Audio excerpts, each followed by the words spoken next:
I really want some chocolate cake, but I'm stuck in bed feeling awful. Suddenly, my mother-in-law Grace starts yelling at me to get her a cake right now. I couldn't take it anymore and snapped at her. I told her to get her own cake because I only have a month left to live. My name is Olivia, and I'm 28 years old. I met my husband David through a friend, and we got married after dating for 3 years. We don't have kids yet, but we're enjoying our time together. David's family owns a small factory with about 30 workers. They're doing pretty well in their area. The company was started by David's late dad and has grown thanks to everyone's hard work. Now David's sister, Sophia, is in charge of the company. She's not married, but she's really good at running the business. David thinks she got her skills from mom because they both have great communication abilities. Sophia is really nice and easy to talk to, even when we first met. Sophia, my sister-in-law, greeted me warmly, calling me cute and expressing her happiness to have me as a sister. As someone who only had brothers, it felt nice to gain a sister. However, despite this pleasant start, there's a problem with my mother-in-law. Our company has coffee breaks at 10 o'clock a.m. and 3 o'clock p.m. Times I dread. Here's why. Whenever I'm asked to get mom's coffee, it instantly ruins my mood. Our family home is next to the factory, and after my father-in-law passed away, my mother-in-law chose to retire and stay home. She seems to look forward to these coffee breaks, always saying, "I've been waiting for you, Olivia." I wanted to talk to Sophia once, but she gave me a disappointed look. Naturally, she wasn't in a good mood, and before leaving with a forced smile, she said, "Hey, I have something to say to you. So sit here," and then she complains to me until the break is over. She often comments about why we haven't had kids yet, saying it's not something we can control. If I stay quiet, she gets even more irritated. Why such a gloomy face? I wonder why David chose someone like you. Plus, even your parents, who knows how long you'll live. The sooner the better, she said that with a sigh. Hearing her talk like that, especially about my parents, really hurts. And there's a reason for that. When David and I decided to get married and met his family, this happened. What, you don't have parents? My mother-in-law looked shocked when I told her. It's not like I never had parents. My mom passed away from cancer when I was 10. And my dad died of a heart attack when I was 20.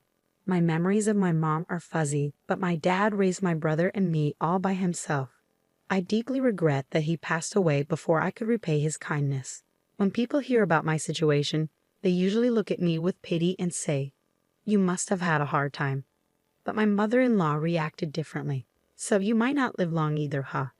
She actually said that while I was stunned by her response. It was so rude and insensitive. My husband David told me that despite my shock, my mother-in-law kept complaining, insisting it was an important issue. Should I rethink this marriage? Just as I was considering that, Sophia, who had been quiet until then, suddenly slammed her hand on the table and said, "What are you talking about?" She said it so quietly that everyone in the room froze. Then my mother-in-law said, "Right, Sophia, you agree with me, don't you?" That's what she said. Sophia's response was icy. "What?" I told Mom. David chose Olivia himself, and she's wonderful. Why can't you support that? She said this to my mother-in-law with a cold stare.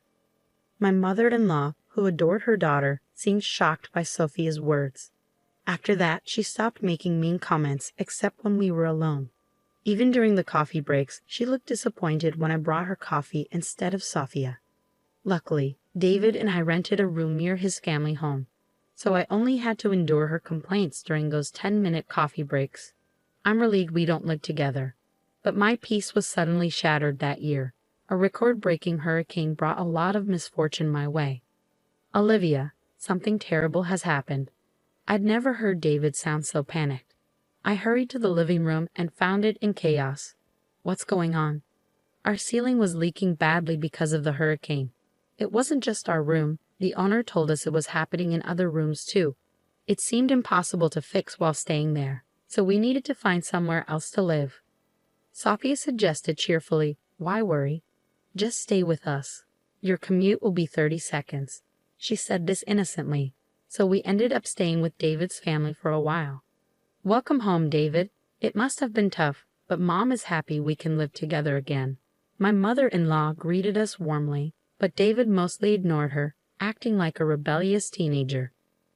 Then she said, "Oh, Olivia, you're here too. I didn't notice because you're so quiet. Smile more. My husband looked frustrated, and all I could do was force a smile, knowing we'd be staying there for a while. After moving in, I noticed something odd. The first time was during dinner on our first night. Wanting to show my appreciation, I cooked bread, soup, and steak. It wasn't fancy, but my mother-in-law and sister-in-law said it was delicious and finished it all. I felt genuinely relieved. After a while, my mother-in-law suddenly stood up and brought a container from the fridge, humming a tune. She opened it and piled a ton of its contents onto her steak. Mom, you're still eating that stuff." My husband, sitting next to me, looked disgusted. Sophia, my sister-in-law, rolled her eyes and said she won't stop no matter how many times I tell her. "I've given up." Then she burst into laughter. At first, I couldn't tell what was on top of the steak, but upon closer inspection, I realized it was jam. While it's not uncommon to have sweet sauces on meat, adding jam to a seasoned steak seemed bizarre. "When you eat something salty, you crave something sweet, right?" "That's why," she said, looking quite pleased with herself. Honestly, it gave me heartburn just watching her. For the record, I'm not a fan of sweet sauces on meat. "Come on, Olivia, why don't you try it? It's delicious," my mother-in-law said, turning to me. For the first time, I didn't want to eat it, but I forced a smile. Apparently, that wasn't the reaction she was hoping for. "I'm recommending it for a reason. You might live longer if you follow my example." With that parting shot, she retreated to her room, leaving me speechless. My husband and sister-in-law apologized, saying, sorry, Mom's at it again with her nonsense." Apparently, my mother-in-law has a serious sweet tooth and doesn't feel her day is complete without eating cake. Surprisingly, her annual health checkups always come back normal. Come to think of it, she's always eating cake during our 3:00 p.m. coffee breaks. I remembered that I like cake too, but having it every day would be boring. Plus, what about blood sugar levels? I've always been careful about my health, especially since my parents had short lifespans. So my mother-in-law's jam steak was quite surprising. Wait till Sophia buy cake every day. Caught off guard, Sophia admitted, "Yeah, she makes me go buy it. She says it's embarrassing for her to do it herself." "Thanks to that, I've become good friends with all the local cake shops," Sophia said, laughing. My husband, David, chimed in, "Sophia, this isn't a laughing matter. Mom's getting older. She needs to start caring about her health. I've always left it to Sophia to deal with Mom, and I feel bad about it." With that, he looked frustrated. "Well, I think you guys will have to help out more from now on," Sophia said cheerfully, and I prepared myself for more interactions with my mother-in-law. Living with my in-laws made my commute much shorter, so I took the lead in doing household chores before and after work. I tried to talk to my mother-in-law, but she often ignored me or gave me the cold shoulder. Despite that, she never missed a chance to complain about the kids during our coffee breaks. Since moving here, I've been having more rough days. It's probably the stress. My mood was low and my husband noticed. He offered several times to go to the doctor with me. "Let's move out and stay at a hotel for a while," he suggested, but I turned it down because it felt like a waste of money, and the nearest hotel was still a bit far. Then the worst news came, a week-long business trip. I was stunned when my husband told me. The reason for my dread? Sophia, my sister-in-law, would also be going, meaning I'd be alone with my mother-in-law. Yeah, I said it. My husband offered to take me with him, but I thought, it's just a week. I hope I can manage, especially since I still wasn't feeling well. On the day they left, Sophia sent me a mother-in-law survival guide to my phone. "If anything happens, just give her cake and you'll be fine." I couldn't help but laugh. The guide included local cake shops and my mother-in-law's favorite cakes from each. For someone like me who was gearing up for a tough week, this information was a lifesaver. In a week, our home renovations would be done, and we could move back. I thought optimistically. I could handle this, but that hope faded on the first night. When I returned from work, my mother-in-law was blocking the entrance. "You know why I'm angry, don't you?" she snapped. "No, I don't. I'm not psychic," I replied, losing patience. "You missed both the 10:00 a.m. and 3:00 p.m. coffee breaks today." Her words caught me off guard.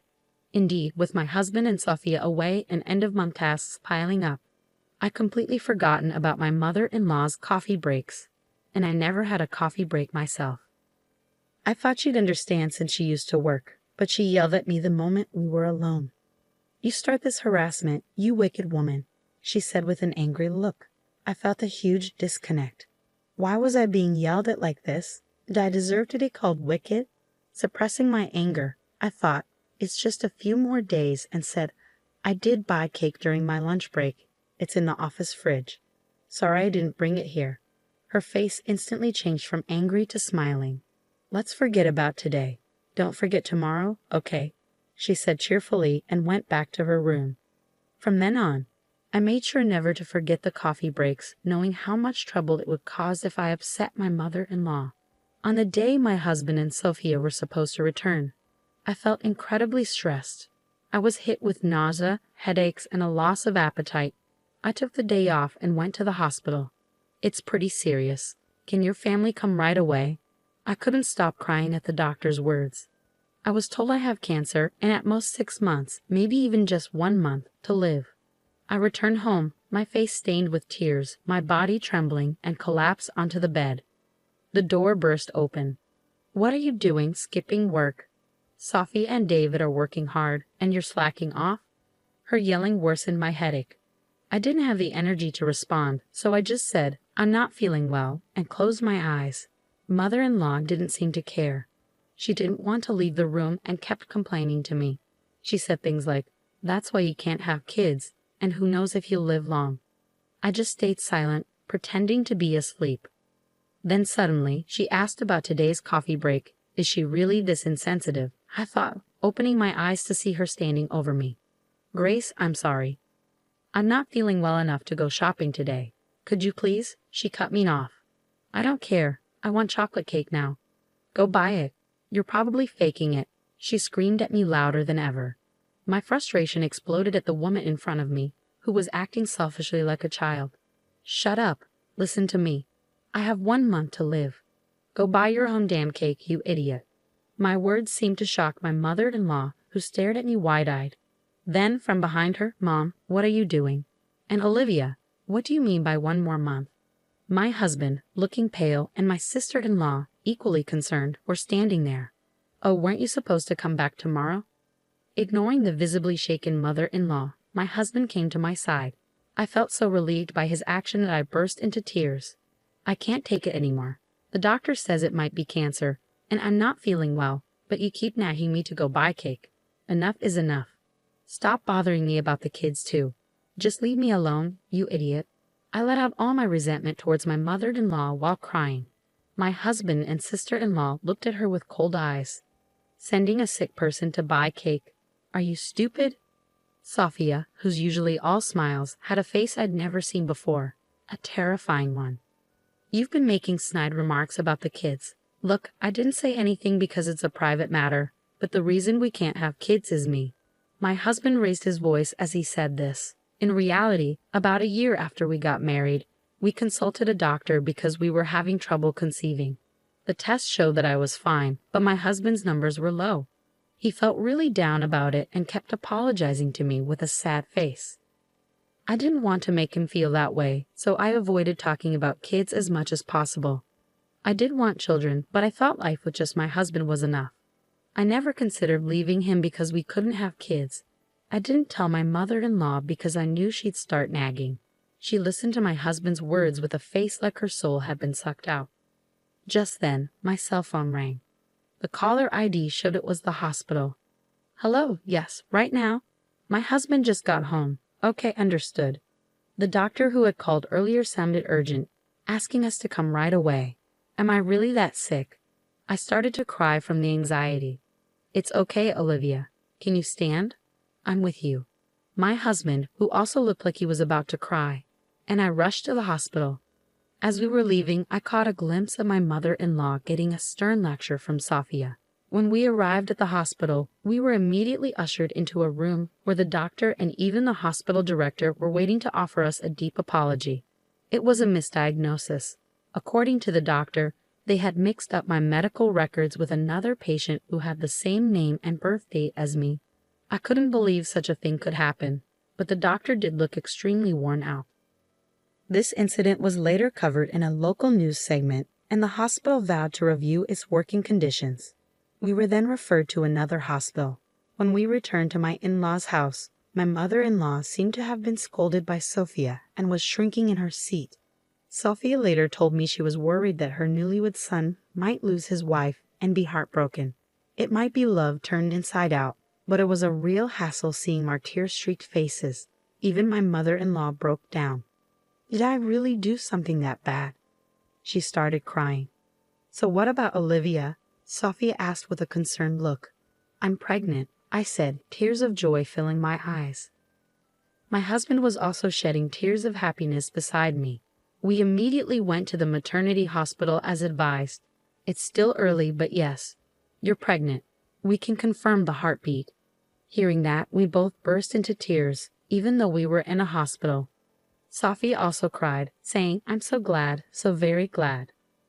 As for what happened next, Sophia got engaged to her long-term boyfriend and moved to another state with him after quitting her job. We had heard about this beforehand, so it wasn't a surprise. My husband, who was taking over as the new CEO, seemed to have his hands full with client visits. The business trip, by the way, was for that reason.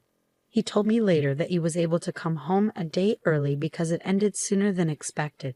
Mother-in-law seemed to know nothing about it. What? Getting married, quitting her job, and moving to another state. She was shocked. Sophia told her, Yeah, I told you. Remember? Well, it doesn't matter. It's settled. Mother-in-law was in a daze, and we all laughed. We returned home to find our leaky roof repaired and our room looking brand new. We cheered in delight. Things remained awkward with mother-in-law.